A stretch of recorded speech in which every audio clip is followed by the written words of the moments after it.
નમસ્કાર, પ્રણામ. એક નાનકડું પણ અદ્ભુત પુસ્તક, દરેકે વાંચવા જેવું, વિચારવા જેવું, અમલમાં મૂકવા જેવું. અને ખાસ કરીને શિક્ષણ ક્ષેત્રે સંકળાયેલા સૌને વિનંતી કે આ પુસ્તક વાંચો અને વિદ્યાર્થીઓને એ રીતે તૈયાર કરો. લેખક છે જાણીતા, ખૂબ જાણીતા વાચક, ઘણા બધા પુસ્તકોના લેખક, 100થી વધારે, ભૂતપૂર્વ શિક્ષક આચાર્ય શ્રી હરેશભાઈ ધોળકિયા. પુસ્તકનું નામ છે વિઝનની કેળવણી. વિઝન, કંઈક નવું જોવું, કંઈક નવી દ્રષ્ટિથી જોવું, એની કેળવણી. વિવેકગ્રામ પ્રકાશન, નાગલપુર રોડ, માંડવી, કચ્છથી પ્રકાશિત છે. 64 પેજનું એક પુસ્તક છે અને માત્ર 80 રૂપિયા મૂલ્ય છે. ખરેખર દરેક શાળા, મહાશાળાએ, વાલીએ, શિક્ષિત વાલીઓએ વાંચી અને એ રીતે બાળકોને પ્રોત્સાહિત કરવાના છે. 9 ચેપ્ટર્સ છે, નાના નાના, પણ અદ્ભુત વસ્તુ છે. અહીંયા તમને થોડી ઝલક, અને આપ સૌ પુસ્તકો વાંચશો. મને ખ્યાલ આવ્યો એટલે થોડી પ્રતો મંગાવી લીધી તરત. અને એ ઉપરાંત થોડી પ્રતો શ્રી હરેશભાઈ દ્વારા મળી અમુક સ્કૂલોને અને અમુક આચાર્યશ્રીઓને, ભૂતપૂર્વ આચાર્યશ્રીઓને એ અપાઈ. શું છે વિઝનની કેળવણીનું પ્રથમ ચેપ્ટર છે. એમાં કહે છે વિઝન, આપ જાણો છો એમ, દૂરનું જોવું, ભવિષ્યનું જોવું. વિહાર વર્તમાને કરવાનો છે, પણ જેને વિઝન છે એ ભવિષ્યનું પ્લાન કરશે. મનને વિશિષ્ટ રીતે તૈયાર કરવાનું છે, ત્યારે વિઝન આવે. આના માટે કોણ ઉપયોગી થઈ શકે?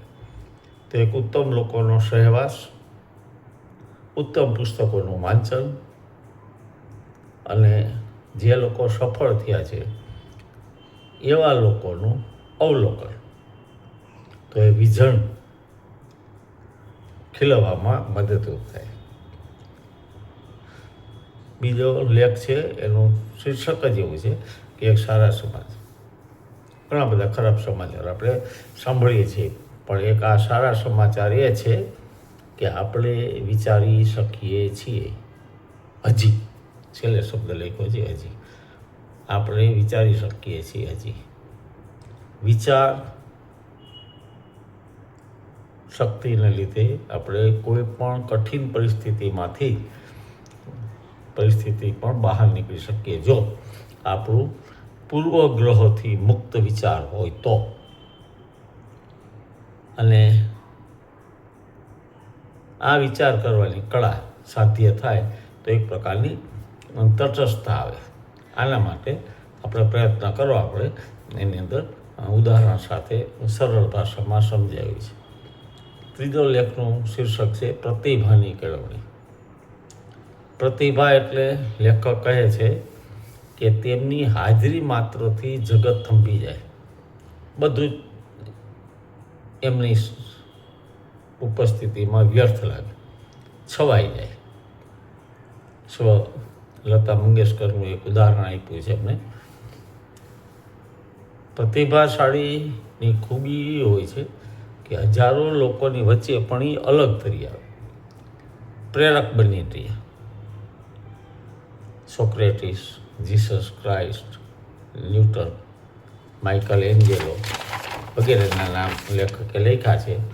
વિન્ચી, આઇન્સ્ટાઈન, નેલ્સન મંડેલા, જિબ્રાન, ખલીલ જિબ્રાન, કલામ, અબ્દુલ કલામ, કિરણ બેદી, અજીમ પ્રેમજી, નારાયણ મૂર્તિ, વિમલા તાય, ગાંધીજી, સરદાર પટેલ, શ્રી કૃષ્ણ, શ્રીરામ, વિવેકાનંદ, જય કૃષ્ણમૂર્તિ, ઓશો, શ્રી અરવિંદ, બુદ્ધ, મહાવીર, રામતીર્થ વગેરે વગેરે વગેરે વગેરે. આ બધા પ્રતિભાવંત વ્યક્તિઓ કે જીવનનું એકમાત્ર ધ્યેય એમનું હતું કે પ્રતિભાનું પ્રગટીકરણ કરવું. એ કરી શકે તો આપણે પણ કરી શકીએ. એક સરસ મજાનું વાક્ય એમને મૂક્યું છે ડેવિડ જોન્સનનું કે પ્રતિભાશાળી વ્યક્તિ એ કાંઈ આપણાથી અલગ નથી.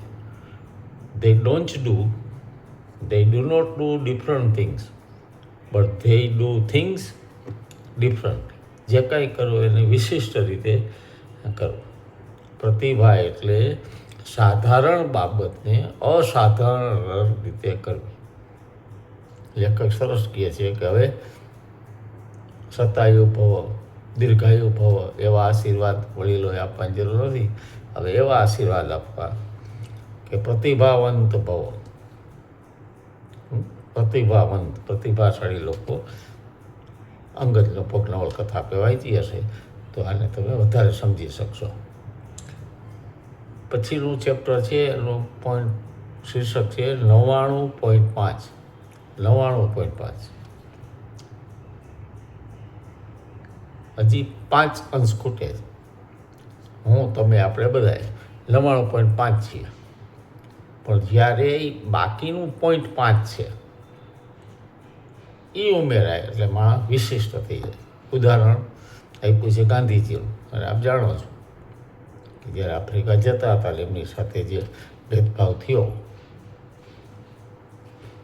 બહાર ફેંકી દેવામાં આવ્યા ટ્રેનમાંથી, અને એમને જે નિર્ણય લીધો ગોરાઓને હું હિન્દમાંથી કાઢીશ, એ 0.5 છે કે જે અલગ રીતે આપણને, જ્યારે તમે બધી જ શક્યતાઓ અજમાવીને થાકી ગયા હો, લેખક એક જગ્યાએ લખે છે, ત્યારે યાદ રાખો કે હજી તમે બધી જ શક્યતાઓને જાણી નથી. 5મા ચેપ્ટરમાં સ્વ સ્વીકારની કેળવણી. આપણે આપણા પોતાનો સ્વીકાર કરવાનો છે. એમાં જાગૃત મન, અર્ધજાગૃત મનની વિગત આપી છે, અને સ્વ છબી પોતાની એક છબી વિકસાવવાની છે.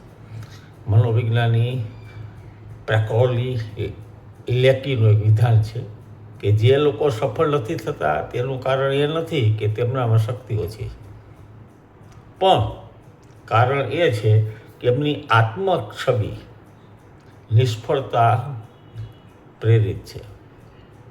આત્મછબીને સુધારવાની છે. સ્વછબીનો વિકાસ એટલે શક્યતાઓનો વિસ્તાર. ગુરુતા ગ્રંથિ ખોટી, લઘુતા ગ્રંથિ એ ખોટી, બંને અયોગ્ય છે. નીચી આત્મપ્રતિષ્ઠા જ માનસિક રોગોની જનની છે. લેખના અંતે વિલિયમ જેમ્સનું એક વાક્ય ટાંકતા લેખકે કહ્યું છે કે માનવજાત પોતાના મનના વલણોમાં પરિવર્તન લાવીને પોતાના જીવનમાં પરિવર્તન લાવી શકે છે. 6થા પ્રકરણમાં ઈચ્છા શક્તિની કેળવણી. ઈચ્છા શક્તિને કેળવવી પડે. Will you find A way, will power. ઈચ્છા શક્તિનો અભાવ બધી જ સમસ્યાઓનું મૂળ છે. થોમસ મન સાચું કહે છે કે માનવ બુદ્ધિને નસીબ કરતાં વધુ પ્રબળ જરૂર ઈચ્છાની છે. સુષુપ્ત અવસ્થામાં પડેલી ઈચ્છાને જગાડવાનું કાર્ય, અને એ આપણે પોતે કરવું પડે છે. દરેક નિર્ણયને ટેવ પાડવાની છે. મનોવૈજ્ઞાનિક વિલિયમ જેમ્સ કહે છે કે પોતાની સાથે પોતે વિચાર કરવાની ટેવ પાડવાની છે. પોતાની સાથે પોતે વિચાર કરવાનો, નિર્ણય લેતા શીખવાનું છે. નૈતિક શક્તિનો અંદાજ મેળવવાનો છે. કલ્પના શક્તિ વિકસાવવી. હેતુપૂર્વક, આ એક વાક્યમાં ઘણું આવી જાય જો દરરોજ કરીએ તો. હેતુપૂર્વક દૈનિક કાર્યોને નવી રીતે, જુદી રીતે કરવા. પછી છે વલણની કેળવણી.